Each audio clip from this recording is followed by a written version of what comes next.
L'outil Tag Manager, un outil qui va être du coup extrêmement intéressant à partir du moment où vous voulez traquer, où vous voulez être précis dans le suivi des performances de votre site internet. Tag Manager, c'est un système de gestion de balises, comme son nom l'indique. Tag, c'est balise en anglais, du coup, on va utiliser Tag Manager pour pouvoir placer des balises un peu partout sur notre site. Des balises, c'est un petit peu des sortes de mouchards. Moi, j'aime bien les voir comme des petits mouchards.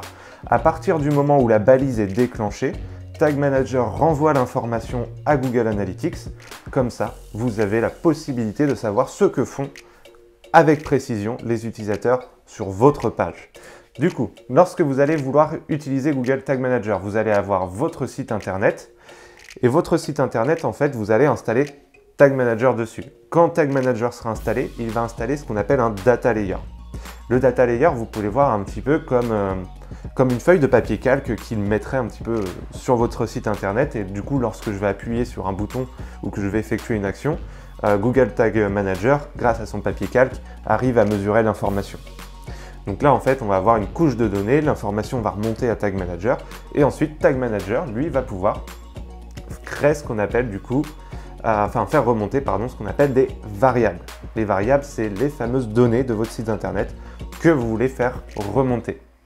Ces variables ensuite vont être ajoutées à nos fameuses balises, et ces balises, elles vont être déclenchées sur un certain événement. Et une fois que l'événement est déclenché, on va renvoyer l'information à des outils tiers tels que Analytics, Google Ads ou Facebook ou plein d'autres outils. Donc lorsqu'on va vous demander de paramétrer votre compte, jusqu'ici vous n'avez pas besoin d'installer aucun code. Pour le moment, vous arrivez juste dans Tag Manager, vous vous connectez et on vous demandera de créer votre premier compte. Donc normalement, vous arrivez à cette étape-là. Le compte, vous lui mettez le nom de votre entreprise par exemple. Là, moi, je m'appelle Tristan, donc on va l'appeler Tristan. Bien entendu, on va se mettre sur le bon pays. Vous avez le choix de partager si vous le souhaitez vos données avec Google. Ça, c'est à votre discrétion. Et ensuite, tout simplement, je vais rentrer le nom de mon conteneur. Donc là, je vais mettre site vite. On va mettre l'URL du site plutôt. Comme ça, on reconnaît mieux. Vaut mieux mettre, je pense, l'URL. Ça va être quand même plus sympa. Alors, bien sûr, sans le HTTP. Hop, comme ça, je sais exactement quel site je suis en train de mesurer. Ok, donc là, je lui donne du coup mon conteneur. Mon conteneur, ça va être mon site internet. Et ensuite, je vais pouvoir choisir s'il s'agit d'un site internet ou d'un site AMP. Donc là, ça répond un peu à la question de Lucille. Tu as la possibilité d'installer Tag Manager sur AMP. Donc pour ceux qui ne connaissent pas AMP, c'est une technologie pour accélérer les pages mobiles. Donc on en parle également dans une autre formation si jamais vous êtes intéressé. Donc c'est un peu différent qu'un site normal, tout simplement. Enfin, en tout cas, ça se mesure un peu différemment. Mais du coup, pour toi, Lucille, pense bien à sélectionner le fait que ton site soit en AMP ou pas. Moi ici, il s'agit d'un site internet normal, donc je vais cliquer sur Web. On clique sur Créer et bien entendu, on lit avec assiduité toutes les conditions générales de Tag Manager pour bien regarder aussi ce que ça comprend de mettre des balises sur votre site web. Attention, il y a quelques informations importantes dans ces données-là, donc je vous invite vraiment à le lire. Et ensuite, on clique sur Oui une fois qu'on a accepté les conditions.